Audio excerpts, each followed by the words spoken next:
Thank you. Let me start by saying, indeed, it's a privilege to be here in the United States of America. The last time I was in the US, it was during the elections.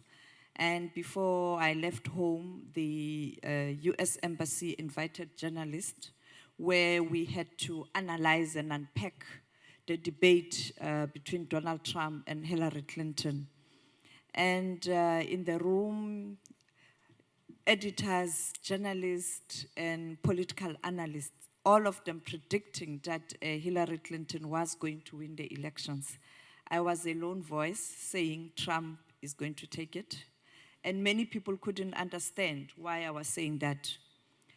When a society is battered and bruised, it tends to take decisions that they regret after. As a journalist in South Africa, my relationship with the United Nations started when I was a learner at school. Under the apartheid regime, I wanted answers in terms of how did we arrive at this brutal system. And through the history books, I started trying to get to the bottom of what happened. As I was reading my history book, the history was divided into two parts. One, African history, that projected my continent, my home, Africa, as a dark continent. And thanks to the Europeans who brought civilization, it became a better continent.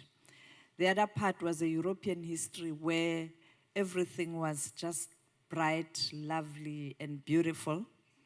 And very little about other regions such as Asia, North America, and America, but only Europe. I guess it was our colonizers trying to channel us in terms of what we must read. It was very suicidal because when you grew up appreciating certain norms and values that didn't really align with our continent. In other words, freedom of information was stifled. We couldn't interact with the international community. We couldn't get information. We had to live with what we have. We were so ignorant, some of us. But thanks to the leadership, the liberation organizations, there are many in South Africa, there were many. They went out in exile, they interacted with international community. And today, I want to say, as a South African, thank you, the international community, for sharing information and educating our leaders who in turn came back to educate us. And it is for that reason, information sharing is very important. And in any country where the media is not free, you can't have a sustainable peace or development. Therefore, it is important at all times that when you look at countries in terms of their performance on democratic values, look at the media.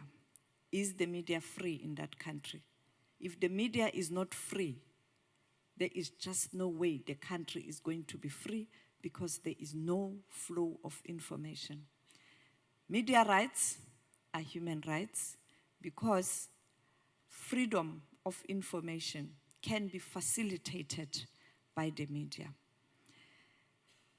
Today, we will hear from people with experience on the ground, writers, people who carried the microphones, the cameras, who were there to document history, how important media freedom is. On that note, I am going to call upon Robert Money, who is the Deputy Executive Director, Committee to Protect Journalists, because as journalists, we need protection. He's going to share his experience in terms of how to operate in a conflict area or areas where there are wars and conflict, because of his extensive experience in those areas such as the Middle East. Over to you, Sen.